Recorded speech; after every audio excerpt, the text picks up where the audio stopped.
Logline. In 1961, a young man is expelled from college after admitting latent homosexuality, then gets drafted during the Vietnam War, and in 1993 goes on to advocate the end of Don't Ask, Don't Tell. The pitch. A young man has been teased in a freshman dorm by a roommate and others over disinterest in campus girls and the avoidance of hazing.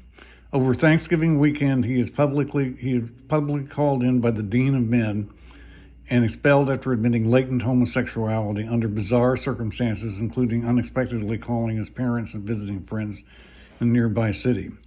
After marital tension and dad's heart attack, the parents agree to support him through an undergraduate school living at home. His mental health improves as he takes up tournament chess and composes more music. He graduates and goes on to graduate school in the Midwest, living in a dorm again without problems.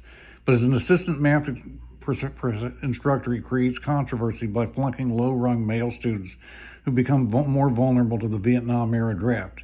He takes the draft physical 3 times, is inducted in early 1968, go through basic combat training, and even has to go through special training because of his subpar physical condition.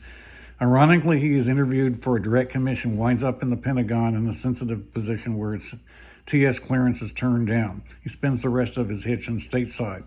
In 1993, after his second coming out, he becomes involved with the controversy over Bill Clinton's Don't Ask, Don't Tell, Don't Pursue through a Baptist minister and other soldiers who fought the ban while dealing with a possible conflict of interest with his employer over military officers.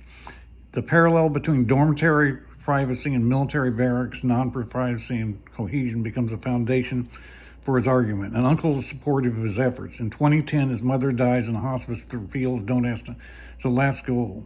The Don't Ask, Don't Tell issue naturally leads to broader problems, specifically ethical foundations of personal individual agency in a world where people don't get to choose all the collective challenges they have to face.